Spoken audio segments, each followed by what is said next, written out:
Welcome, everyone, to the seventh of the series of the Master of Travel Advisors.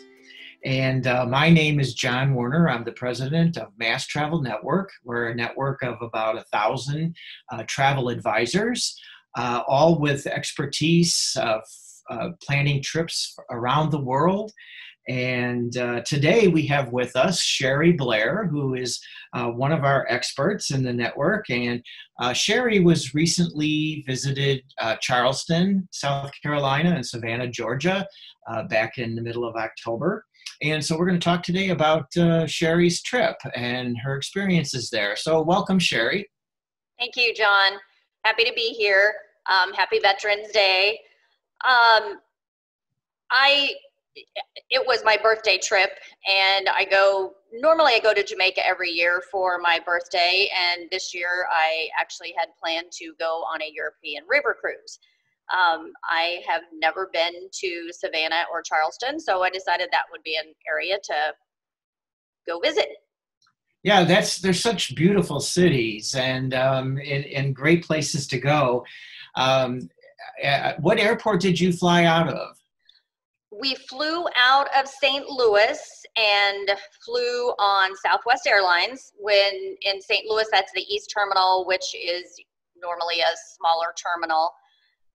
And we flew into Charleston. Oh, okay. So it was a nonstop flight. Correct. Oh, good. That's great. And how did you find the TSA process, getting through security and so forth? What was that like? Very easy. We had the TSA pre-check, so we went through that line, but actually the other line was just as short as the TSA pre-check line. And going, it was nonstop, but coming back, we did have to change planes in Dallas Love Field. Oh, okay. TSA was fine. I would say that the airport was less crowded than normal, but it was certainly more crowded than when I had traveled in late August. Okay. Yeah, that is, it is good to hear that, because I know the TSA has been reporting each week they're screening more passengers than they had been screening in the prior weeks. So people are definitely traveling, and so it's really good.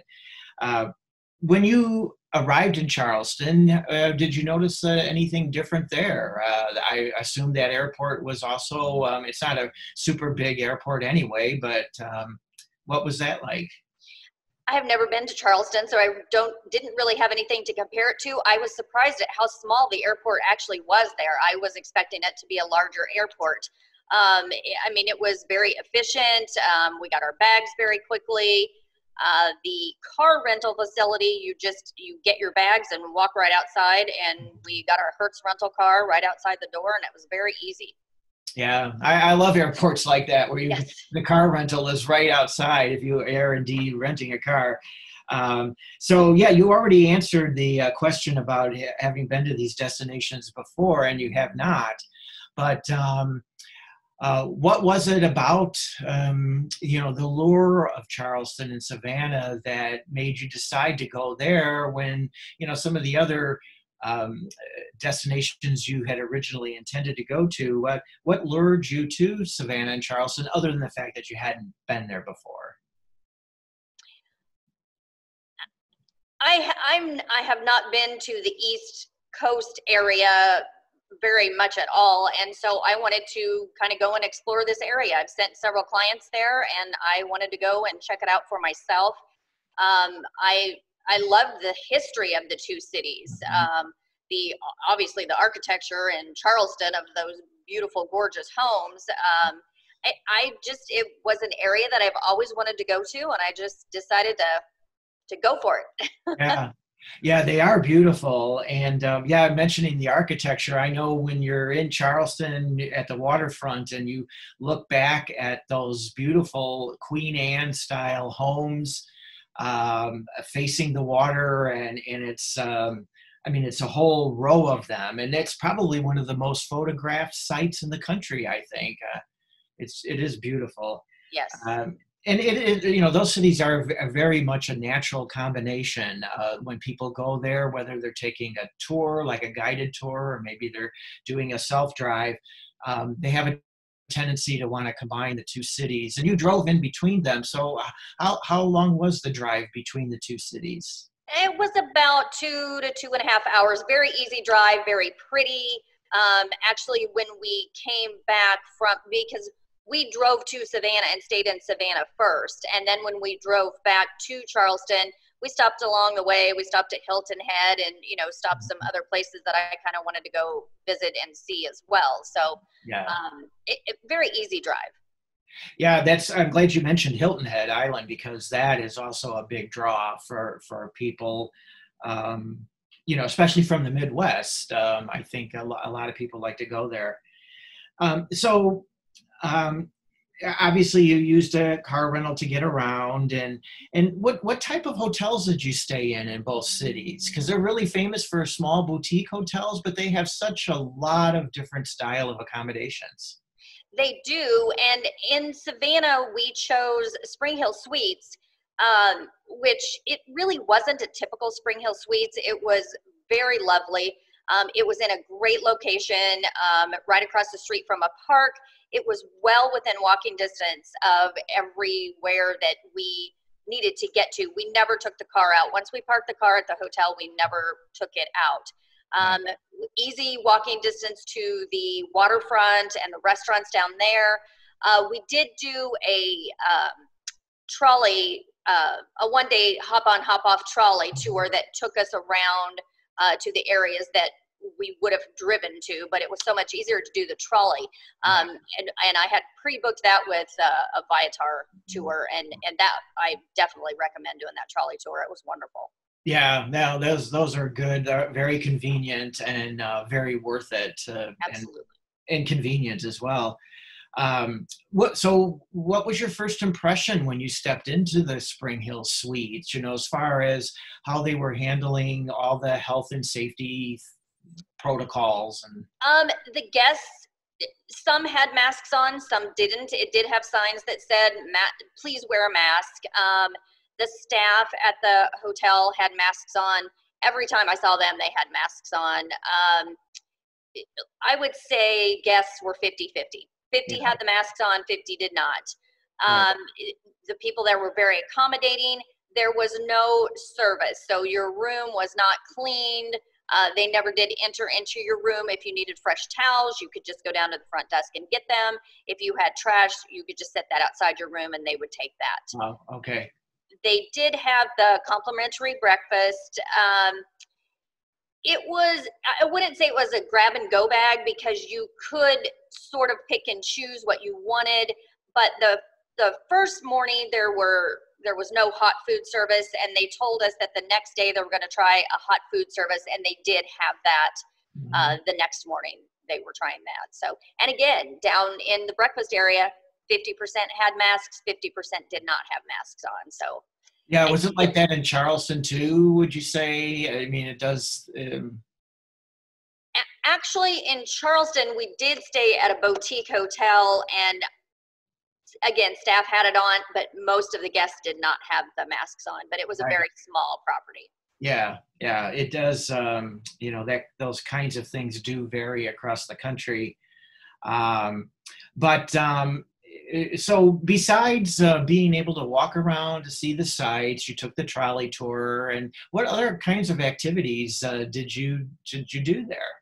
So there is Worms Low, and it's WORMSLOE Plantation outside of Savannah, and that was maybe 25-30-minute drive, and that is well worth the trip. It is gorgeous out there.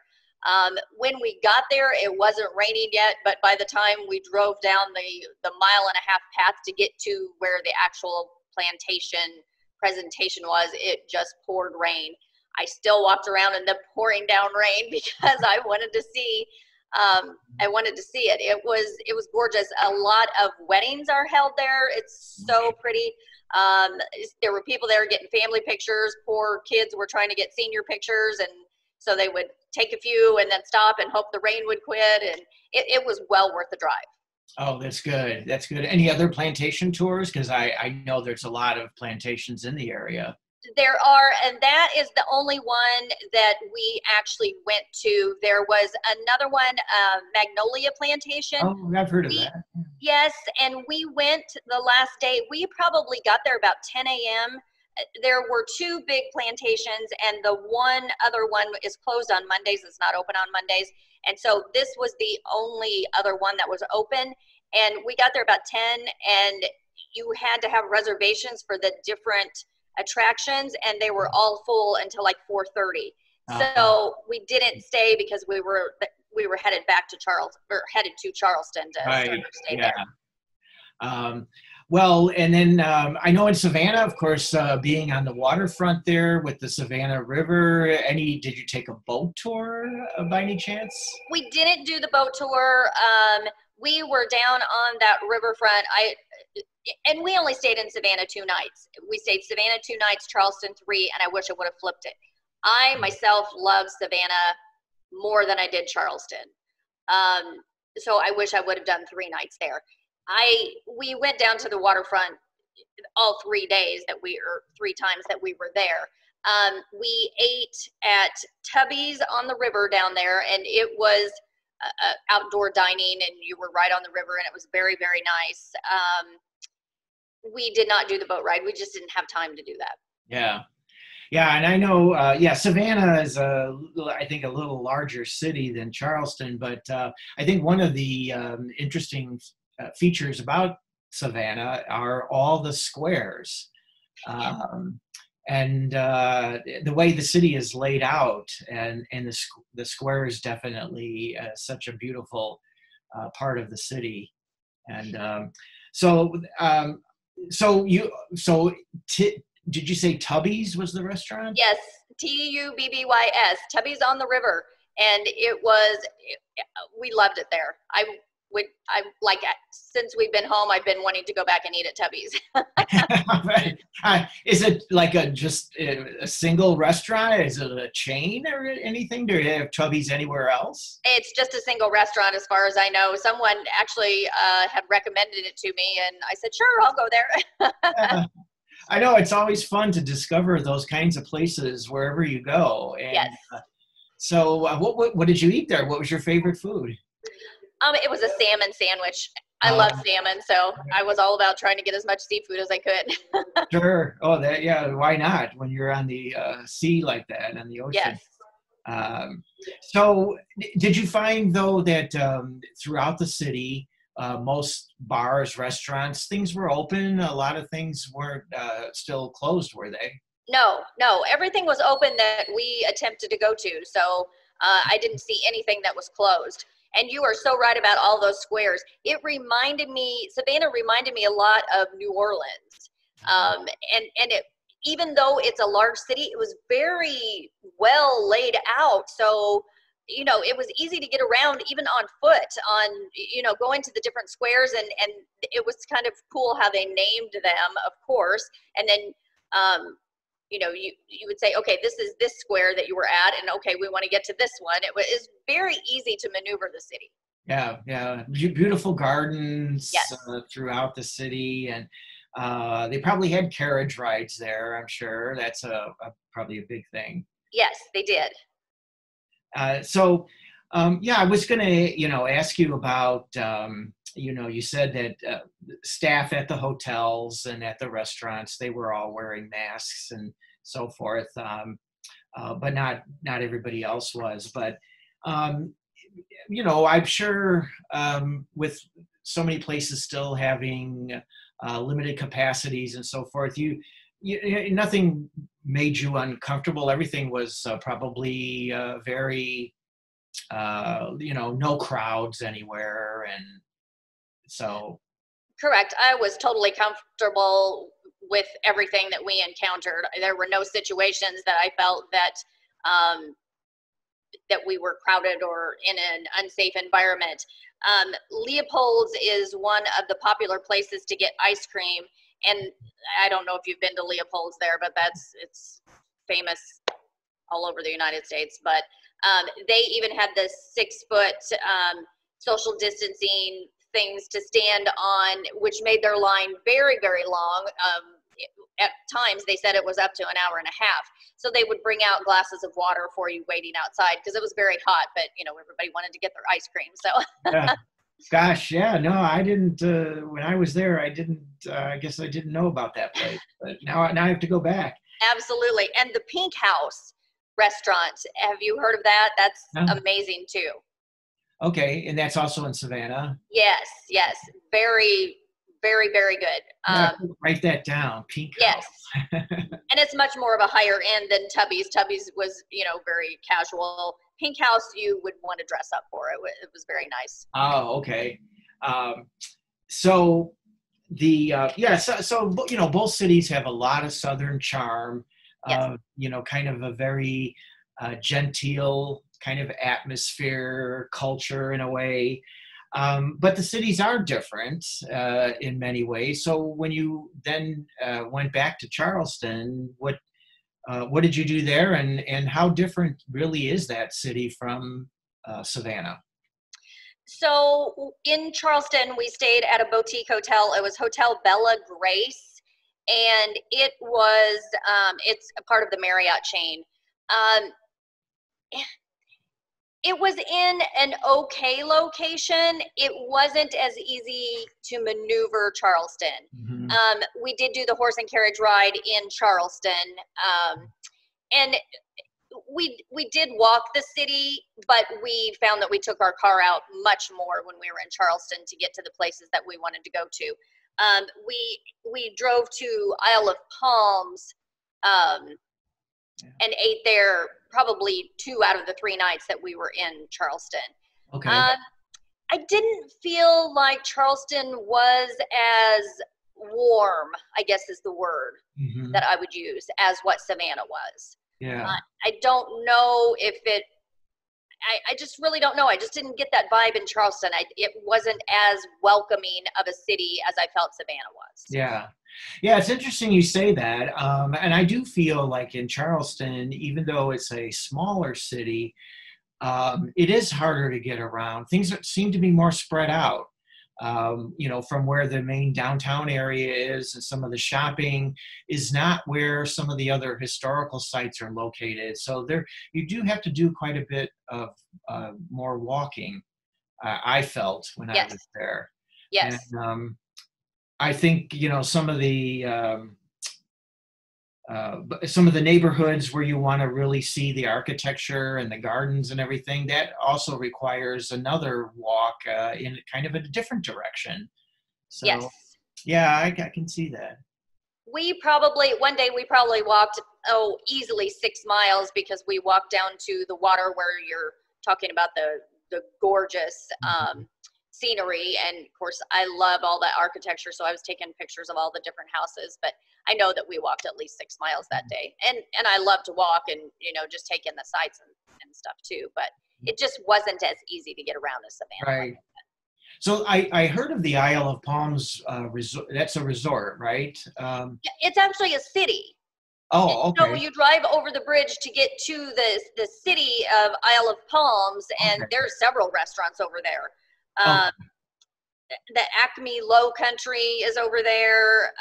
We ate at Tavern and Table on my birthday dinner night, and that was right on the water and very pretty. There's Morgan Creek Grill over there, and they have a beach area over there as well. Right. Yeah. No, I did. When I was there, we didn't cross the bridge to. Okay. I think you're talking about north of the city. Yes. Yeah, we didn't cross the bridge, but I was aware that there was more to see on the other side. Yes. But and any shopping? Did you get any shopping in either city or both cities? You know, I'm a huge shopper, but we had limited time, and I didn't do a whole lot of shopping. They did have, like in Charleston, they had the big open shopping market, craft area, down by where we did the horse and carriage ride, and we kind of looked through there, but I didn't dedicate a lot of time to shopping. Mm-hmm. Okay. But it's available. yeah, I know it's one of the things to do there.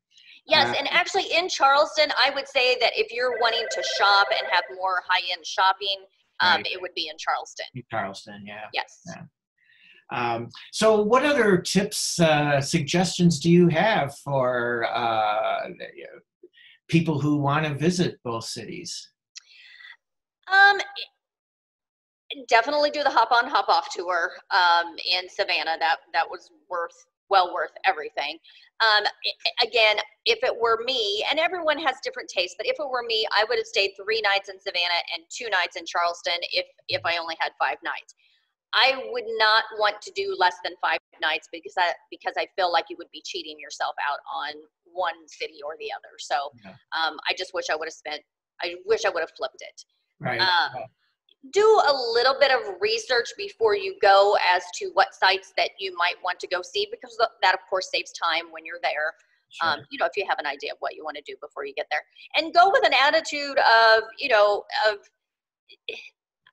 it was nice to just kind of stop and savor the small things, just like the walk that we did the day and seeing all the gorgeous houses. We are so busy and so caught up in our lives. It's just kind of nice to have some look at how gorgeous this world really is.